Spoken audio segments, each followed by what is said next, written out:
একদিন ছেলেকে ভুড়ি রান্না করে খাওয়াইছিলাম, এখন বলো প্রতিদিন খাবে।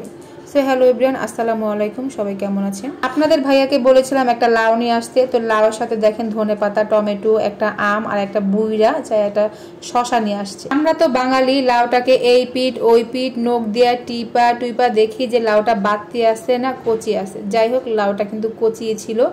এইদিকে কিপটা বেটাকে বলছিলাম আটা নিয়ে আসতে, ঘরে আটা শেষ হয়ে গেছে। উনি 1 কেজি আটা নিয়ে আসছে, আর এই 1 কেজি আটা কয়দিন যাবে তার নাই। আসলে মাস শেষ তো, ওনার হাতটাও খালি, তো বেশি কিছু বললাম না কিপটা বেটাটাকে।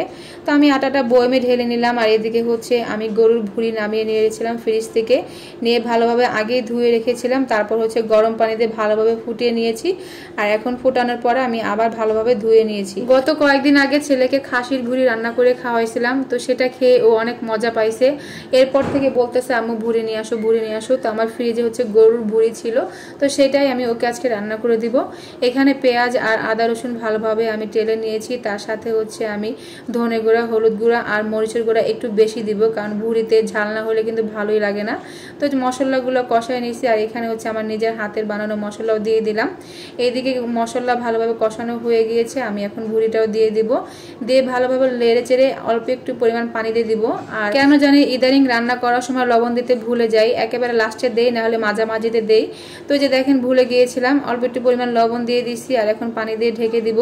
ভুঁড়ি তরকারি রান্না করতে গেলে কিন্তু অনেক সময় লাগে, অল্প অল্প পরিমাণ পানি দিয়ে এটাকে নরম করে সেদ্ধ করে নিতে হয়। এদিকে ছেলে হচ্ছে বার্গার খাবে, ওর বাবাকে বলতেছে আমি বার্গার খাবো। আমাদের বাসার পাশে একটা বার্গারের দোকান আছে ছোট, তো ওই দোকানের বার্গার একদিন ওকে খাওয়াইছিলাম। তারপর থেকে শুধু বলতে থাকে বার্গার খাবে বার্গার খাবে। তো ওর বাবা বাসায় ছিল, তো ওর জন্য একটা বার্গার নিয়ে আসছে। আর এইদিকে সন্ধ্যাবেলা আমাদেরও অনেক ক্ষুধা লাগছে, আমরা নাস্তা খাবো। তো ফ্রিজ থেকে হচ্ছে আমি বুট নামিয়ে নিলাম, আর এগুলো কিন্তু রোজার বুট ছিল, আমি ফ্রোজেন করে রেখেছিলাম। এখন অল্প একটু পরিমাণ পানি আর লবণ দিয়ে এটাকে ভাজা ভাজা করে নিচ্ছি। মনে হচ্ছে যে আমি এখনই বুটটা বাগার দিছি। এইদিকে ভুঁড়ি তরকারি কষানো হয়ে গেছে, তো আমি একেবারে পানি দিয়ে রুমে চলে গেলাম। আর আপনাদের ভাইয়াকে বলেছিলাম ভাজা পোড়া কিছু নিয়ে আসতে। আজকে হচ্ছে মুড়ি ভর্তা খাবো। রোজা চলে গিয়েছে, কিন্তু মুড়ি ভর্তার স্বাদটা কিন্তু এখনো যায় নাই। আপনাদের ভাইয়া 3টা পেঁয়াজু, 2টা আলুর চপ, 2টা বেগুনি, তারপর হচ্ছে এখানে শশা কেটে নিয়েছি, পেঁয়াজ, কাঁচামরিচ, পুদিনা পাতা আর এখন 2 বাপ পুতে মিলে দেখেন একসাথে মাখতেছে। আর কেন জানি আমার কাছে মুড়ি ভর্তা সবসময় ভালো লাগে, রোজা স্পেশাল ভাবে না। আমাকে যখন তখন মুড়ি ভর্তা দিলে আমি খেতে পারি। তো এই যে অল্প পরিমাণ মুড়ি নিচ্ছি, আর মশলাটা বেশি। আর মুড়ি ভর্তাটা কিন্তু আমি মাখতেছি না, আপনাদের ভাইয়া মাখতেছে, আর ওনার হাতে মুড়ি ভর্তা অনেক মজা হয়। তো যাই হোক, মুড়ি ভর্তা খাওয়া শুরু করে দিলাম, কারণ আমি আর লোভ সামলাইতে পারতেছি না। আর ছেলে তো এখান থেকে মুড়ি খাবে না, টোকায় টোকায় কয়েকটা হচ্ছে দেখা গেল যে মশলা খাবে। এদিকে মুড়ি ভর্তা খাওয়া শেষ করে চলে গেলাম রান্নাঘরে। তো আগে থেকে লাউটা আমি কেটে রেখেছিলাম, আর আজকে লাউ দিয়ে ডাল রান্না করব। তো একেবারে হচ্ছে অন্যরকম ভাবে লাউ দিয়ে ডাল রান্না করব। তো প্রথমে হচ্ছে আমি লাউটা দিয়ে দিলাম, তার সাথে কাঁচামরিচ, একটু লবণ আর একটু হলুদ দিয়ে লাউটাকে কষাইতে দিয়ে দিলাম। এইদিকে আমার ভুঁড়ি তরকারিটা কিন্তু প্রায় হয়ে যাচ্ছে, আর এখানে আমি আগে থেকে ডাল ধুয়ে রেখেছিলাম। তো সেই ডালটা লাউয়ের ভিতরে দিয়ে দিলাম, দিয়ে এটাকে ভালোভাবে কষিয়ে নিতে হবে। তো ভালোভাবে কষিয়ে নেওয়ার পরে আমি কিন্তু ডালে পানি দিয়ে দিয়েছিলাম, সেটা আর দেখাই নেই অফ ক্যামেরায়।